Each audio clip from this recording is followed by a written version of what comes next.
up, they're going into the tunnel. Yes. What's happening to you?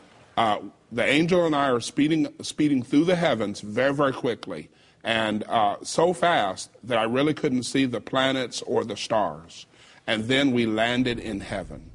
I do want to say this to people because I think this is very, very important.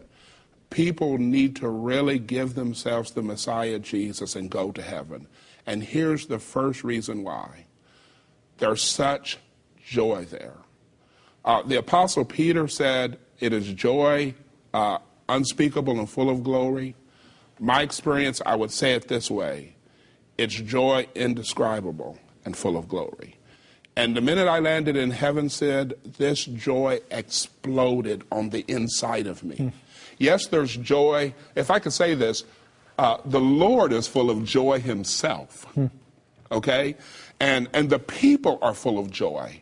But this joy exploded on the inside of me, and it was completely overwhelming. And so when the Hebrew writer says, the joy of the Lord is your strength, it's really true. I mean, there's life in heaven. And so this joy is what people are looking for on the earth. And the key to this joy is giving yourself to the Messiah Jesus and developing a relationship with him. So that's the first thing I want to say to people. The next thing I want to say to people is I was taken to the heavenly tabernacle, the heavenly temple. And there was a door that was, and the only way I know how to describe this, Sid, is to say it was open and closed at the same time, but it was only open by appointment only. And the angel stood before me, and he walked through the door, and I just knew I'm supposed to follow this angel. When I follow this angel into this heavenly tabernacle, this heavenly temple, I'm in a courtroom. And there is God Almighty, sitting in the seat of the judge, the throne of God.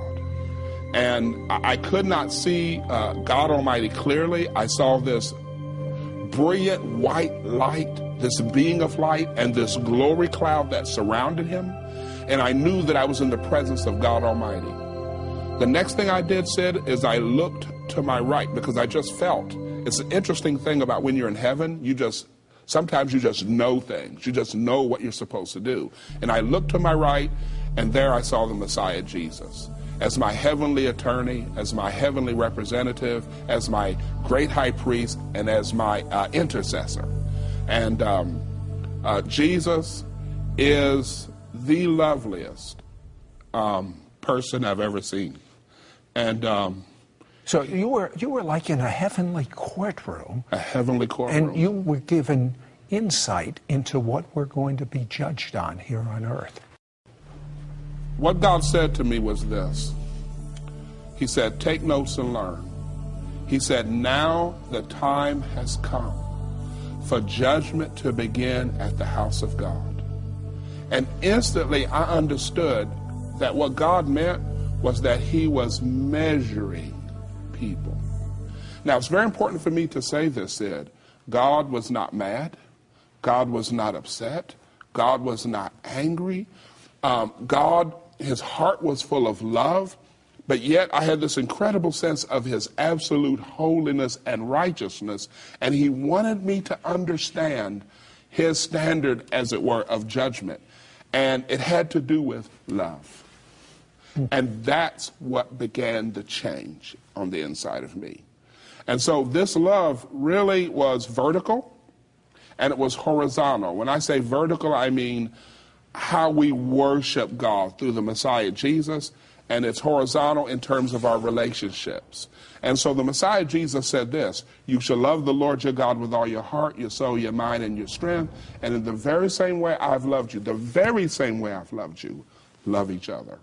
And so what the Father stressed to me is he was very concerned about people, about his sons and daughters, that we got our worship right and our relationships right. Now, when we have our worship and our relationship right, and at what Tony just said, what's the Shema?